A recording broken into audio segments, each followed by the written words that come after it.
It is my pleasure to be able to speak to you at the 12th Annual Symposium of Epicurean Philosophy. The theme for this year's symposium is the four-part cure, the tetrapharmakos, and if I may say so, it is a very appropriate theme for these uncertain times.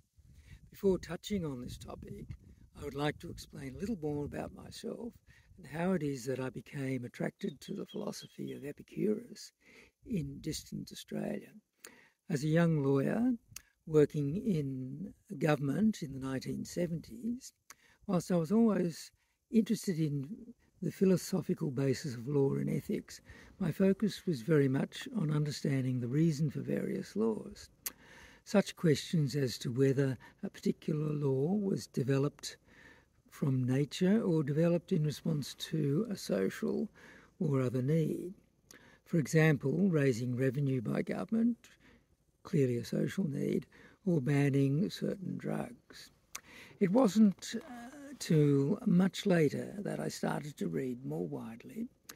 It was always, however, with an eye to discovering whether there might be a particular philosophy that might be a natural fit to my own personal philosophy.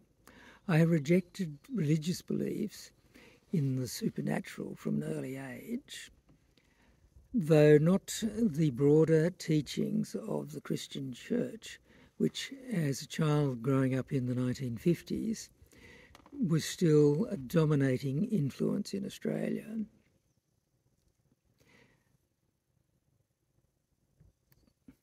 Thus, the golden rule that in various forms is to be found in most religions made eminent sense to me, as did such Christian parables as the Good Samaritan, even if I could see their limitations. Back then, in Australia, as elsewhere, it was not wise to proclaim oneself as an atheist or even agnostic, so one might confide to a friend that though I did not believe in God, I did agree with the basic Christian teachings. It was not until much later that I began to more seriously question my philosophical beliefs against the ancient and more modern philosophers that I realised that Epicurean philosophy ticked most, if not all, the boxes for me. What I particularly liked about the philosophy is that Epicurus sought to create a complete system based on natural science, recognising that all living creatures are driven by the pleasure-pain principle, which can be applied to every action in life. Moreover, many of Epicurus's 40 principle doctrines are not just a set of principles that are only of historical interest, but are principles that are relevant today. I was also attracted to the philosophy by virtue of the fact that it was considered controversial by many religions and other philosophers. I want to come back to the doctrines shortly, but let me explain my Epicurean journey. Around 2011, after reading a review of a book by Stephen Greenblatt entitled How the World Became Modern, and which is dealt with the role of Epicureanism and its revival in the 15th century, it was very much an epiphany for me, and I decided it was time for me to try and bring together a group of people via the Meetup app, not only to share the knowledge, but also to draw upon scholars and others who had perhaps greater understanding of the subject. My first meeting in our home courtyard, that we dubbed the Garden, included a disparate collection of family friends, including my Greek-speaking wife Anna, and curious others.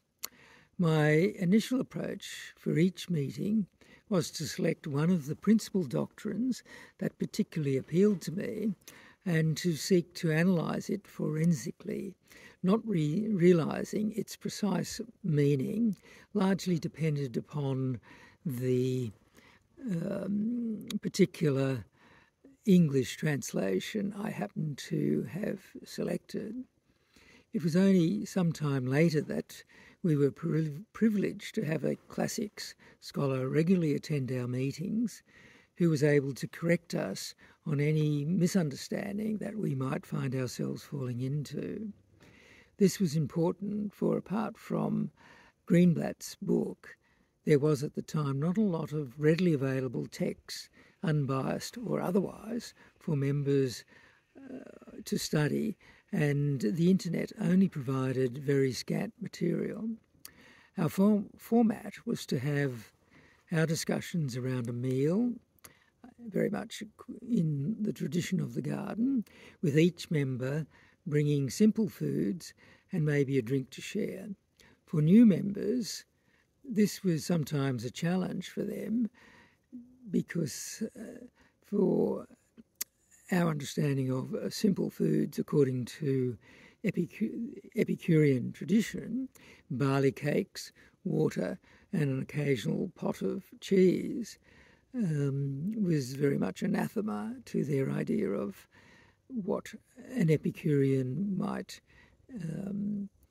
like to sup on. Of course, our meals were more substantial than the barley cakes and water, but there were occasions when a new member arrived under the impression that we were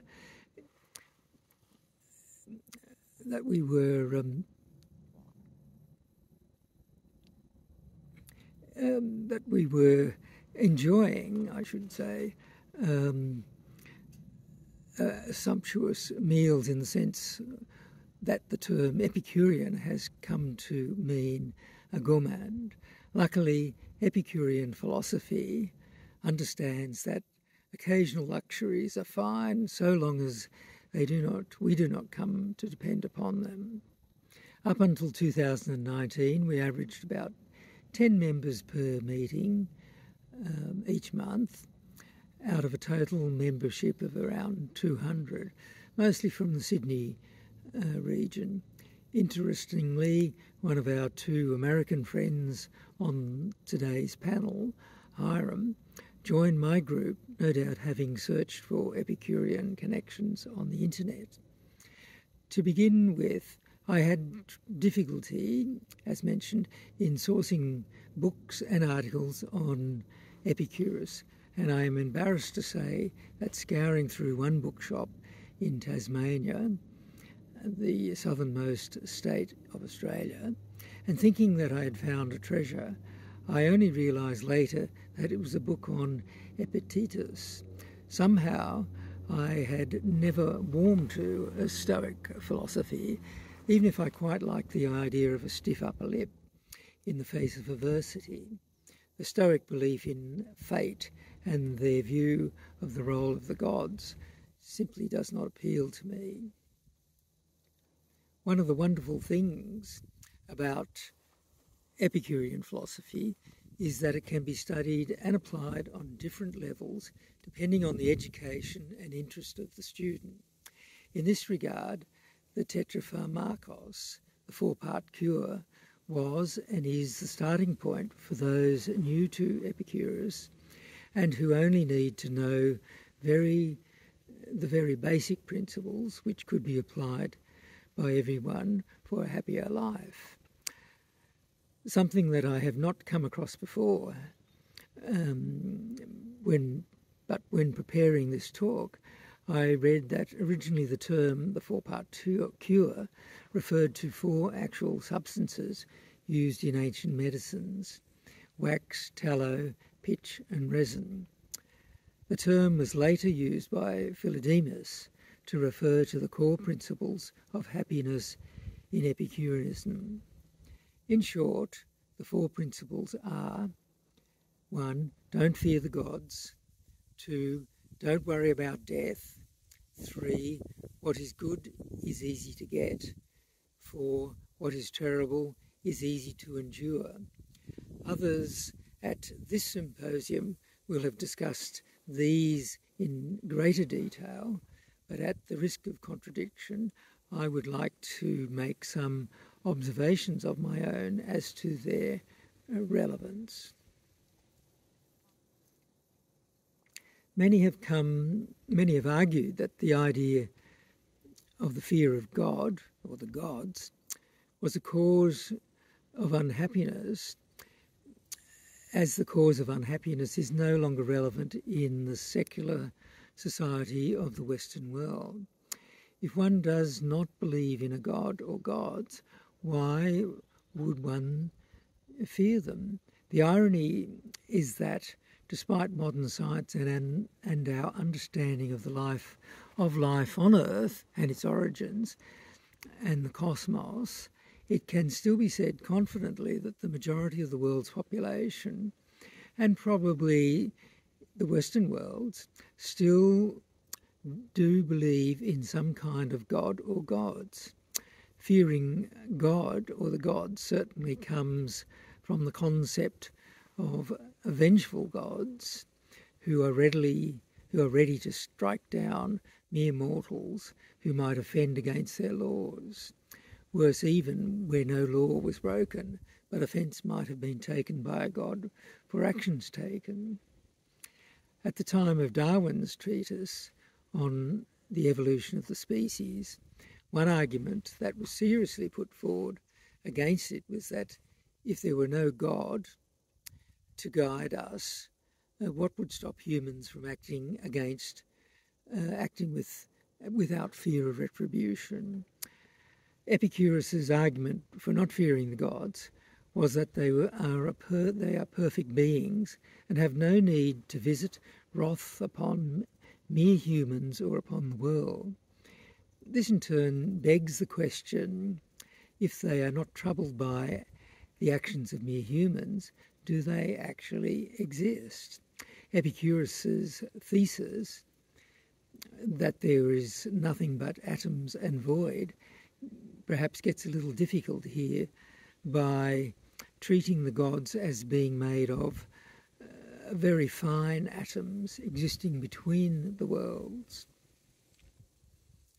I'm wondering whether these days COVID-19 and its variants might in some way be seen here as another form of the gods, or at least his vengeance upon humans in this world. But perhaps that does not work in the same way, since for most of us, COVID is real and should be feared if we are not vaccinated.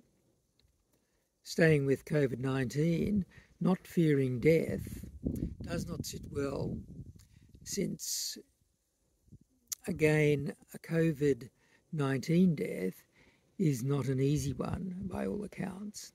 I have never been happy with the Epicurean explanation for this, that since the argument seems to be based on the premise that one must first accept that there is nothing after death, something which I have no difficulty with, whilst, as I say, I have no difficulty with this premise, it is what may occur just prior to death that may cause the fear. And that is where the fourth part of the principle cure fits easily. By whatever means of death, it usually comes quickly. And that seems to certainly be the case with COVID-19 in those fatal cases. The third part of the cure is perhaps less relevant in today's consumerist world, where whilst we may have an abundance of goods, they are not always easy to get. Actually, it can be certainly argued that that is still the case. In fact, more so even with the availability of easy credit, etc. Returning to the COVID-19 pandemic as a modern application of the third part, we must count ourselves lucky to be living in a world today where in record time vaccines that did not exist have been developed and made available largely freely to the masses, at least in those countries that can afford them. Such miracles of modern science clearly can enhance happiness for humans. It could be a hard sell to someone not familiar with Epicurean philosophy, however, and in some ways that is a problem with the philosophy. Its principles can be found in all aspects of life, but they are not always recognised as such. I mentioned earlier that the Golden Rule was something that I took from my casual indoctrination into Christianity as a child. It is to be found in most, if not all, other religions, as mentioned, as it is found in Epicurus's teachings, luckily as a philosophy rather than as a religion. Thank you. I look forward to seeing you perhaps in 2024 at the first International Epicurean Symposium.